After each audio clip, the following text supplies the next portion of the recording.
What do you make of the ruling by Pakistan's Supreme Court ordering Imran Khan's immediate release?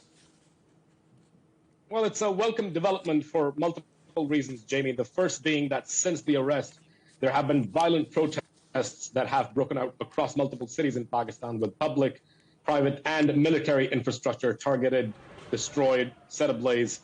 There is a sense of foreboding in the country. Imran Khan, for all of his flaws, is a very controversial figure, loved by many and reviled by many.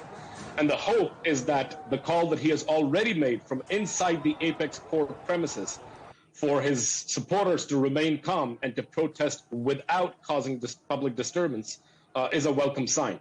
Of course, this also means that once Imran is freed, he is free to rally his supporters and continue the campaign that he has been continuing for the last 13 months, both against the ruling PDM political elite and the military establishment of the country. Zeeshan, you talk about a sense of foreboding. We're watching these pictures of huge crowds in Pakistan. What do you think happens next politically? Politically, I think the situation in the country is perhaps the most acrimonious it has ever been in the history of the country. This is not going to let up anytime soon. I have spoken multiple times about how Pakistan is currently facing a political, a constitutional, and an institutional crisis.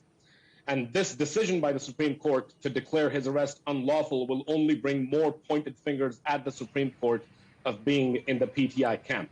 Politically, this also means that there's going to be more rallies, more public protests, perhaps not as violent as they were when Imran was behind bars, but certainly more charged now that his narrative, for all intents and purposes, is being confirmed in the eyes of his supporters.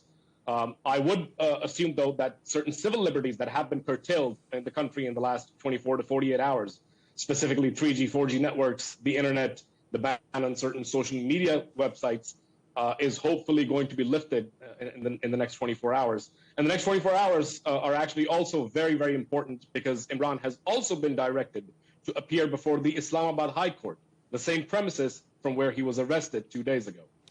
What is the significance of the army being called in to put down the protests? How dangerous is this moment as far as the army's involvement is concerned?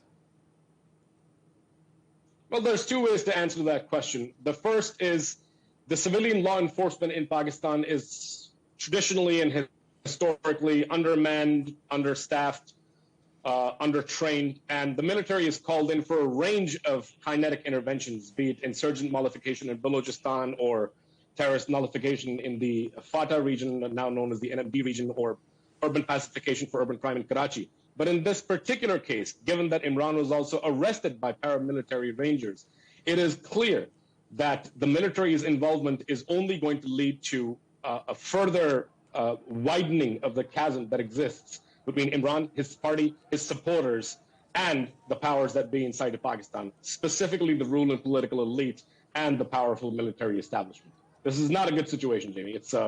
I would say it's very, very tense, and the next 24 to 48 hours are going to be, we need to very carefully monitor the events transpiring in those days.